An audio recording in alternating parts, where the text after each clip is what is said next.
Hello good morning friends. ഇന്നത്തെ ചെമ്പനപ്പൂവിൻ്റെ കഥ കേൾക്കണ്ടേ? സച്ചേട്ടാ ഗജാനന്ദനാണെന്ന് എനിക്ക് ഉറപ്പുണ്ട്. സച്ചേട്ടാ എനിക്കൊരു സംശയമുണ്ട് ഗജാനന്ദന്. കാരണം അദ്ദേഹം വീട്ടിൽ വന്നിരുന്നു എന്ന് പറയുന്ന ഞെട്ടിപ്പിക്കുന്ന വെളിപ്പെടുത്തലാണ് ഇന്നത്തെ എപ്പിസോഡിൽ. അതായത് രേവതിയുടെ അനിയത്തി ദേവു സച്ചിയോട് വെളിപ്പെടുത്താണ്. അതിൻ്റെ കഥയാണ് ഇന്നത്തെ പറയാൻ പോകുന്നത്. അങ്ങനെ സച്ചി പോലീസ് സ്റ്റേഷനിലാണല്ലോ കംപ്ലയിൻറ്റ് കൊടുക്കാൻ വേണ്ടി പോലീസ് സ്റ്റേഷനിൽ പോയി പോലീസ് ഓഫീസർ ചോദിക്കുന്നുണ്ട്, SI ചോദിക്കുമ്പോൾ പറഞ്ഞു ഇങ്ങനെ ആക്സിഡൻറ്റ് കേസാണ് എന്ന് പറയും. എന്തെങ്കിലും പറ്റി ചോദിക്കുമ്പോൾ ഇങ്ങനെ കാലിന് എല്ല് പൊട്ടി ഫ്രാക്ചർ ഉണ്ട്, പ്ലാസ്റ്റർ ഇട്ടേക്കാണോ എന്നൊക്കെ പറയും.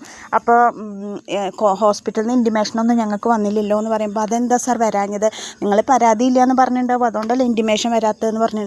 അല്ല സാർ ഞങ്ങളങ്ങനെ പറഞ്ഞിട്ടില്ല എന്ന് പറയുകയാണ്. അപ്പോൾ എന്തായാലും താനൊരു കാര്യം ചെയ്യേ, ഇത് ആക്സിഡൻ്റാണെന്ന് ഉറപ്പിക്കുക. എന്താ കാരണം ചോദിക്കുമ്പോൾ എൻ്റെ ഭാര്യ ഇടത് സൈഡ് ചേർന്ന് വളരെ സ്ലോ ആയിട്ടാണ് വണ്ടി ഓടിച്ചിട്ടുണ്ടായിരുന്നത്.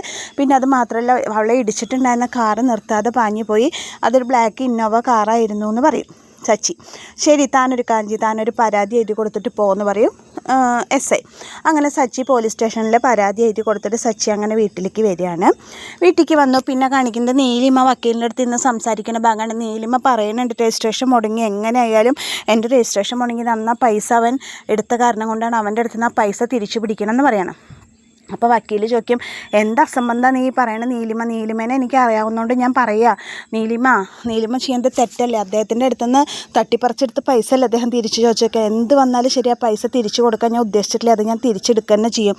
പണ്ട് എൻ്റെ അടുത്ത് ഇരുന്ന പൊട്ടൻ സുതിയല്ല, അപ്പോൾ അവനിപ്പോൾ നല്ല ഷോറൂം നടത്തുന്ന നല്ല നിലയിലാണ്, അവനിപ്പോൾ നല്ല വരുമാനം ഉണ്ടാവും. അപ്പോൾ എന്തായാലും ഞാൻ ആ പൈസ അവൻ്റെ അടുത്ത് നിന്ന് തിരിച്ചു മേടിക്കുമെന്ന് പറയാണ് നീലിമ പറയുമ്പോൾ വക്കീൽ പറയും, ആവശ്യമില്ലാത്തതിന് നിൽക്കരുത്, ഓൾറെഡി ആ പൈസ അയാൾക്ക് കൊടുത്തു, ഇനി അതിൻ്റെ പേരിൽ ഒരു പ്രശ്നം ഉണ്ടാവില്ല മറ്റേ സ്റ്റേഷനിൽ ഒത്തുതീർപ്പ് കൊടുത്തതാണ്, ഇനി അതിൻ്റെ പേരിൽ വേറെ പ്രശ്നങ്ങൾക്കൊന്നും നിൽക്കരുത് പറയും വക്കീൽ. അപ്പോൾ നീലിമ പറയും, എനിക്ക് ആ പൈസ തിരിച്ചു പിടിക്കാൻ എനിക്കറിയാം, വക്കീലിൻ്റെ കെയർ ഓഫിൽ വല്ല കൊട്ടേഷൻ ടീം ഉണ്ടോയെന്നൊക്കെ ചോദിക്കാം. ആവശ്യമില്ലാത്ത അബദ്ധത്തിൽ ചെന്ന് ചാടരുത് നീലിമ പറഞ്ഞിട്ട് വക്കീൽ നീലിമേനെ ചീത്ത പറയും. അപ്പോൾ നീലിമ പറയും, ഞാൻ സുധിയെ തട്ടിക്കൊണ്ടുപോയി എന്തായാലും സുധിയുടെ വൈഫിന് എനിക്ക് 50 ലക്ഷം തരാതെ സുധിയെ മോചിപ്പിക്കാൻ പറ്റില്ല, എനിക്ക് കൂടുതൽ പൈസ ഒന്നും വേണ്ട, എൻ്റെ അടുത്ത് നിന്ന് എടുത്ത 50 ലക്ഷം രൂപ എനിക്ക് തിരിച്ചു മതി, ആ പൈസ കിട്ടിയ സുധിയെ ഞാൻ മോചിപ്പിക്കുമെന്ന് ഞാൻ പറയും അവളോട് പറയും നീലിമ. അപ്പോൾ വക്കീൽ വീണ്ടും പറയും, അബദ്ധത്തിലേക്കാണ് എടുത്ത് ചാടണത് നീലിമ, നീ അബദ്ധത്തിലേക്കാണ് എടുത്ത് ചാടണത് പറയാം. എന്ത് വേണമെന്ന് എനിക്കറിയാം, എന്തായാലും സച്ചിയുടെ അടുത്ത് നിന്ന് പൈസ മേടിച്ചിട്ട് ഞാൻ ഇരിക്കുള്ളൂ. അപ്പോൾ സച്ചിയുടെ ഭാര്യ പൈസ തന്നില്ലെങ്കിലോ എന്ന് ചോദിക്കും വക്കീൽ.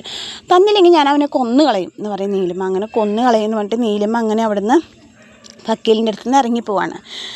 ചന്ദ്രോദയത്തിൽ ഈ സമയത്ത് രേവതിയുടെ അമ്മയും ദേവും ശരത്തും കൂടി രേവതിയെ കാണാൻ പറ്റും. അപ്പോൾ രേവതി ഇങ്ങനെ എന്തോ ആലോചിച്ച് കിടക്കുന്ന ആ സമയത്ത് ലക്ഷ്മി വന്നിട്ട് മോളെ വിളിക്കും. അമ്മയോ അമ്മയെ പറയും. എൻ്റെ മോളെ, എനിക്ക് നിന്നെ ഇങ്ങനെ കാണാറായില്ല, എനിക്കിത് കണ്ടിട്ട് സഹിക്കുന്നില്ല എന്നൊക്കെ പറയാണ് ലക്ഷ്മി. അപ്പോൾ രേവതി പറയും, ഒരു കുഴപ്പമില്ല അമ്മ, എനിക്ക് ഒരു പ്രശ്നമില്ല പറയാം, എന്നാലും നിന്നെ നോക്കാൻ ഒരാളില്ല, ആര് പറഞ്ഞ ആളില്ല എന്ന്, ഞങ്ങൾ പൊന്നു പോലെയല്ലേ രേവതിയെ നോക്കണ പറയണം. അപ്പോൾ രവീന്ദ്രൻ, അപ്പോൾ മോള് രാവിലെ എന്തെങ്കിലും കഴിച്ചു അമ്മേ, ഞാൻ ബ്രേക്ക്ഫാസ്റ്റൊക്കെ കഴിച്ചു, മരുന്ന് കഴിച്ചു, സച്ചേട്ടൻ ഉണ്ടായിരുന്നു, ഇപ്പോൾ ഒന്ന് പുറത്തേക്ക് പോയതാണ് പറയും. ഇപ്പോൾ ശരത്ത് ചോദിക്കും, നല്ല വേദനയുണ്ടോ ചേച്ചി? എനിക്കറിയാം വേദന ഉണ്ടാവും, ഞാൻ അനുഭവിച്ചതാണെന്ന് പറയണേ. ഇല്ലേ കുഴപ്പമൊന്നും ഇല്ലടാന്ന് പറയണം. അത് പറഞ്ഞപ്പോൾ ദേവു, ചേച്ചി ഇതിൻ്റെ പിന്നിലെന്ന് പറയുമ്പോൾ ലക്ഷ്മി ഇങ്ങനെ വിലക്കാം. അപ്പോൾ ദേവുവിന് അത് പറയണമെന്നുണ്ട്. എന്താ മോള് പറയാമെന്ന് മോള് പറയാണ്. രവീന്ദ്രനെ ഒന്നുമില്ല അങ്കിൾ എന്ന് പറയാണ്. അങ്ങനെ നിങ്ങളെന്തെങ്കിലും കഴിച്ചു വയ്ക്കുമ്പോൾ ഞങ്ങളൊക്കെ കഴിച്ചു പറയും. ഉച്ചയ്ക്കുള്ളതൊക്കെ ആയി വയ്ക്കുമ്പോൾ രവീന്ദ്രൻ പറയും, ഇല്ല സച്ചി വന്നിട്ട് റെഡിയാക്കുമെന്ന് പറയും, ഞാനും സച്ചിയെ സഹായിക്കും പറയും. അപ്പോൾ ലക്ഷ്മി പറയും, എന്തായാലും സാരില്ല, ഞാൻ ഉച്ചയ്ക്കുള്ളത് ഉണ്ടാക്കി വെച്ചിട്ട് പോകാമെന്ന് പറയുമ്പോൾ രേവതി പറയും, ശരി അമ്മ ഉണ്ടാക്കാമേ, കാരണം കുറേ കാലമായി അമ്മയുടെ കൈ കൊണ്ടുള്ള ഭക്ഷണം കഴിച്ചിട്ട് അമ്മ എന്നാൽ കയറിയിട്ട് എന്തെങ്കിലും ഉണ്ടാക്കുമെന്ന് പറയും. ശരിയെന്ന് പറയാം. ആ സമയത്ത് രേവതിയുടെ ഫോണിലേക്ക് ഒരു കോൾ വരുമ്പോൾ രേവതി ഫോൺ എടുക്കുമ്പോൾ, ഓർഡറോ, എനിക്കങ്ങനെ ഒരു ഓർഡർ എന്നൊക്കെ കിട്ടിയിട്ടില്ലല്ലോ എന്ന് പറയും. അപ്പോൾ ഞങ്ങൾ തന്നതാണല്ലോ എന്ന് പറയാൻ അപ്പുറത്തുനിന്ന്. അപ്പോൾ ആരെ ഫോൺ എടുത്ത് വയ്ക്കുമ്പോൾ അമ്മയോ ഫോൺ എടുത്ത് പറയും, അമ്മയോ, പക്ഷെ അമ്മ എന്നോട് അങ്ങനെ ഒരു ഓർഡറിൻ്റെ കാര്യം പറഞ്ഞില്ലല്ലോ, ഓർഡർ എന്താ ചോദിക്കുമ്പോൾ, അയ്യോ ഇത്ര വലിയ ഓർഡർ, ഇത് എപ്പോൾ എത്തിക്കാനാണ്, വൈകുന്നേരത്തേക്കാണ്, അയ്യോ എന്താ ഇപ്പോൾ ചെയ്യാൻ, നോക്കട്ടെ സാർ, ഞാൻ പരമാവധി ശ്രമിക്കാം, ഞാൻ എത്തിക്കാം സാർ പറയും.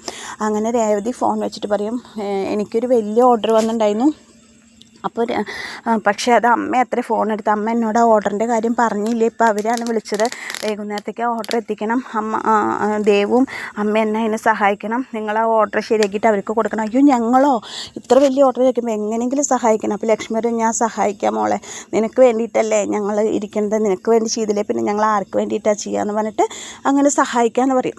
അത് കഴിഞ്ഞ് എന്നാൽ ശരി വർത്തമാനം പറഞ്ഞിരുന്നിട്ട് പറയും ഞാൻ ഉച്ചയ്ക്ക് എന്തെങ്കിലും ഉണ്ടാക്കട്ടെ പറഞ്ഞിട്ട് അങ്ങനെ രേവതിയുടെ അമ്മ ലക്ഷ്മിയും ദേവും കൂടി അടുക്കളയ്ക്ക് പോകും. അടുക്കളയ്ക്ക് പോയിട്ട് അപ്പോൾ ശരത്ത് പറയും, അതിന് മുമ്പ് ശരത്ത് പറയും അമ്മ എന്നാൽ ഞാൻ ഇറങ്ങാൻ പറയും. അപ്പോൾ രേവതി പറയും എടാ നിനക്ക് കുറച്ച് കഴിഞ്ഞിട്ട് പോരും, അല്ല ചേച്ചി എനിക്ക് കുറച്ച് കാര്യങ്ങളുണ്ട് പറഞ്ഞിട്ട് ശരത്ത് അവിടെ നിന്ന് ഇറങ്ങും. അപ്പോൾ ഇവരും ഫുഡ് വയ്ക്കാൻ വേണ്ടിയിട്ട് അടുക്കളയ്ക്ക് പോകാമെന്ന് പറഞ്ഞിട്ട് നീക്കും. ശരത്ത് അവിടെ നിന്ന് ഇറങ്ങി ഹോളിലേക്ക് എത്തുമ്പോഴത്തേക്ക് സച്ചി വരും. സച്ചി വരുമ്പോൾ ശരത്തിനെ കാണുമ്പോൾ ശത്രുക്കളോട് എന്ന പോലെ പരസ്പരം മുഖാമുഖം യുദ്ധത്തിന് തയ്യാറായിട്ട് നിൽക്കണ പോലെ അവർ നിൽക്കുകയാണ്.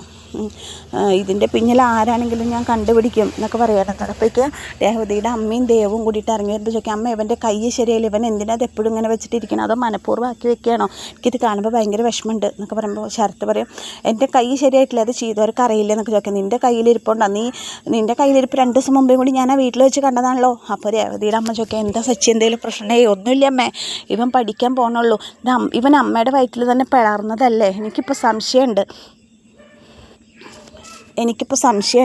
അമ്മയുടെ വയറ്റിൽ തന്നെ പിറന്നതാണോ എന്ന് എനിക്കിപ്പോൾ സംശയമുണ്ട് എന്നൊക്കെ പറയാണ്. അപ്പോൾ സച്ചിയോട് ലക്ഷ്മി പറയും പോട്ടെ മോനെ സാരമില്ല എന്നൊക്കെ പറയും. എന്തായാലും നീ നന്നായി നിനക്കുള്ള ശരത്ത്, അല്ലെങ്കിൽ നിൻ്റെ ജീവിതം അപകടത്തിലേക്ക് പോകണോ ഉപദേശത്തിന് നന്ദി പറഞ്ഞിട്ട് അങ്ങനെ ശരത്ത് പോകും. അങ്ങനെ ലക്ഷ്മിയും ദേവും കൂടിയിട്ട് ഞങ്ങൾ എന്തെങ്കിലും ഉച്ചയ്ക്ക് ഉണ്ടാക്കട്ടെ പറഞ്ഞിട്ട് ലക്ഷ്മിയും ദേവും കൂടി അടുക്കളയ്ക്ക് പോകാൻ വേണ്ടി തുടങ്ങുമ്പോൾ ലക്ഷ്മി പോകുമ്പോൾ ദേവും അവിടെ നിൽക്കും. എന്നിട്ട് പറയും സച്ചേട്ടാ എനിക്കൊരു കാര്യം പറയേണ്ടി പറയും. അപ്പോൾ എന്താ ദേവു ചോദിക്കും. അപ്പോൾ പറയും രേവതി ചേച്ചിയുടെ ആക്സിഡൻറ്റ് മനഃപൂർവ്വമാണെന്നുള്ളത് എനിക്കൊരു സംശയമുണ്ട്. അപ്പോൾ എന്താ ചോദിക്കുമ്പോൾ ആരെയും സംശയം ചോദിക്കാൻ പറയും ഗജാനന്ദനെയാണ് പറയുക. അപ്പോൾ ഗജാനന്ദനോ ചോദിക്കുക. അതെ, അവൻ ജയിലിൽ നിന്ന് ഇറങ്ങിയിട്ടുണ്ട്, അവൻ വീട്ടിൽ വന്നായിരുന്നു, ഇങ്ങനെയൊക്കെ അവൻ പറഞ്ഞു പറയും. എന്നിട്ട് എന്താ ദേവു നീ ഇതെന്നോട് പറയാൻ, അമ്മ പറഞ്ഞിട്ട് പ്രശ്നമാവണ്ടെന്ന് പറഞ്ഞു, അതുകൊണ്ടാണ് ഞാൻ പറയാഞ്ഞത്.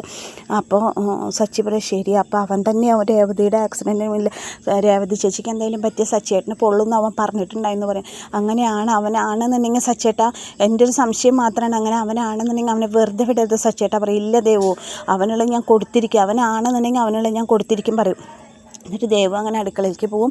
സച്ചി ഇങ്ങനെ ആലോചിക്കണം, സച്ചിക്ക് ദേഷ്യം വന്നിട്ട് സച്ചി ഇങ്ങനെ ആലോചിക്കുക. എന്നിട്ട് രേവതിയുടെ റൂമിലേക്ക് രേവതി പറയും എൻ്റെ സച്ചേട്ടാ ഇവിടെ എന്തൊക്കെയാണ് നടക്കണേ, സച്ചേട്ടനെ അറിയോ, എന്താ പറയുക, എൻ്റെ ഒരു വലിയ ഓർഡർ നിങ്ങളുടെ അമ്മ എടുത്തിട്ട് എന്നോട് പറഞ്ഞില്ല, ആ കസ്റ്റമർ എന്നെ വിളിച്ചിട്ടുണ്ടായിരുന്നു, ഭാഗ്യം അയാളുടെ അടുത്ത് നിന്ന് വഴക്ക് കേൾക്കാം, ഞാൻ തൽക്കാലത്തേക്ക് ആ ഓർഡർ ദേവുവിനും അമ്മയ്ക്കും കൂടിയിട്ട് കൊടുത്തിട്ടുണ്ട്, അവർ വൈകുന്നേരം ആ ഓർഡർ കൊടുക്കാമെന്ന് പറഞ്ഞിട്ടുണ്ട്, എന്താ എന്നാലും അമ്മ എന്നോട് പറയാഞ്ഞേ, എത്ര വൈരാഗ്യം ഉണ്ടെങ്കിലും ഇത് പറയാതിരിക്കാൻ പാടുമോ എന്നൊക്കെ ചോദിച്ചിട്ട് രേവതി ഇങ്ങനെ സംസാരിക്കുന്നുണ്ട്. പക്ഷേ സച്ചി ഒന്നും ശ്രദ്ധിക്കും. സച്ചിയേട്ടാ ഞാൻ പറയേണ്ട വല്ല നിങ്ങൾ കേൾക്കുന്നുണ്ടോ, നിങ്ങളുടെ തലയിൽ കയറേണ്ട ചോദിക്കുമ്പോൾ സച്ചി പറയും ചാടി നീട്ടിട്ട് പറയും ഇല്ല എനിക്കൊന്നും ഇപ്പം എൻ്റെ തലയിൽ കയറില്ല, എൻ്റെ തലയിൽ ഇപ്പോൾ ഒരൊറ്റ കാര്യമുള്ളൂ, നിൻ്റെ ആക്സിഡൻറ്റ് പിന്നിൽ ഗജാനന്ദനാണെന്നുള്ള കാര്യം.